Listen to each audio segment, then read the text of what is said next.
Think back to the last time you felt an instant connection with someone, that inexplicable spark. What if it wasn't fate, but a hidden psychological algorithm at work? This is the science behind why we fall for certain people. The moment of magnetic attraction, often called chemistry or spark, is actually the product of a deeply layered psychological and biological algorithm.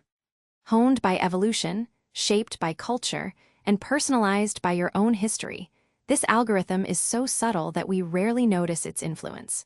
We tend to believe we fall for someone because of their unique qualities, but the science reveals a far more complex story. We are drawn to specific people because they fit a blueprint we may not even know we possess.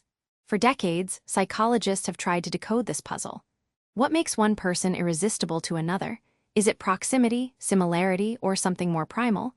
The answer, it turns out, is all of the above and much more. Attraction is not a singular event, but a cascade of interconnected processes, from the initial spark of visual interest to the deep bonding of long-term commitment. Understanding this architecture does not demystify love. It reveals the profound logic behind our most mysterious emotions. Before we even speak a word, the stage for attraction is often set by simple physical proximity. In a landmark study, psychologists Leon Festinger, Stanley Schachter, and Kurt Bach examined friendship patterns in a housing complex at MIT. They discovered that residents were far more likely to form close friendships with people who lived next door or on the same floor than with those just a few doors down. This wasn't just about convenience, it was about repeated, casual contact. This phenomenon is known as the mere exposure effect, a term coined by social psychologist Robert Zajonc. Zajonc demonstrated that simply being exposed to a stimulus, whether a person, a sound, or an image, increases our liking for it. In one classic experiment, participants viewed a series of photographs of faces. Some appeared only once, while others appeared up to 25 times. The results were striking. The more frequently a face was shown, the more positively participants rated it, even without conscious memory of seeing it before. The brain equates familiarity with safety, and safety with liking. In the modern world, the proximity principle plays out more than we realize. The colleague you pass in the hallway each morning, the barista at your regular coffee shop, or the person who sits across from you on the subway. These repeated encounters create a psychological groundwork for attraction. The proximity principle explains why so many relationships begin in schools, workplaces, and neighborhoods. It is not that these environments contain the most compatible people, but rather that they provide the necessary repetition for the mere exposure effect to work its quiet magic. However, proximity is only the first brick in the wall. Once we are near someone, we begin to assess them on a deeper level, and this is where another powerful force takes over: similarity. The brain is constantly scanning for cues that signal safety and predictability, and proximity sets the stage for that deeper connection to form. Popular culture loves the narrative of opposites attracting, the quiet intellectual falling for the loud adventurer, the orderly accountant drawn to the chaotic artist. Yet decades of research have consistently debunked this romantic trope.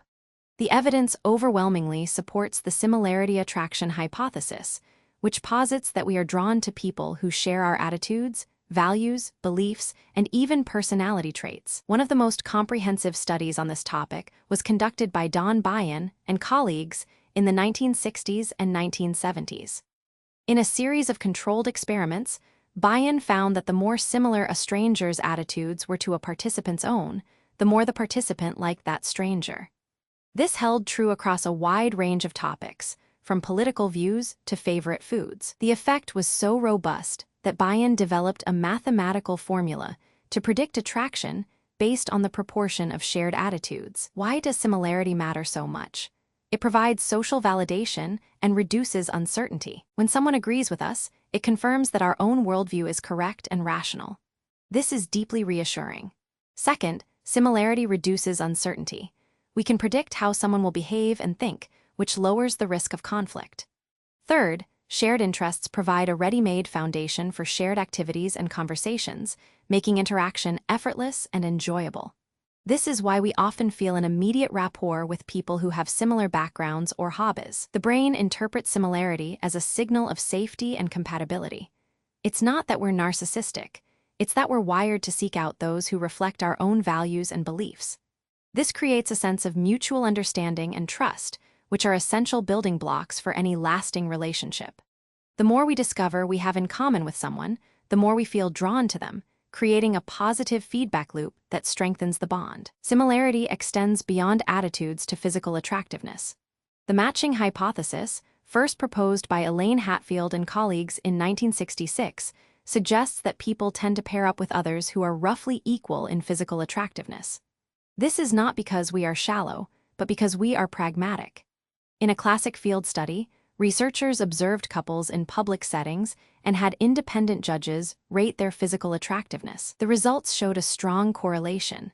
Attractive people were paired with attractive people, and less conventionally attractive people were paired with similarly rated partners. This is not a hard and fast rule. There are always exceptions, but it reflects a fundamental psychological reality. We calibrate our expectations to avoid rejection. We intuitively know that pursuing someone far more attractive than ourselves carries a higher risk of rejection, so we aim for a partner who matches our own level of desirability. The matching hypothesis is not about superficiality, it's about survival and social harmony. By pairing with someone of similar attractiveness, we reduce the likelihood of rejection and increase the chances of a stable, mutually satisfying relationship. This pragmatic approach is often unconscious, driven by our brain's desire to maximize rewards and minimize risks. But attraction doesn't stop at physical appearance.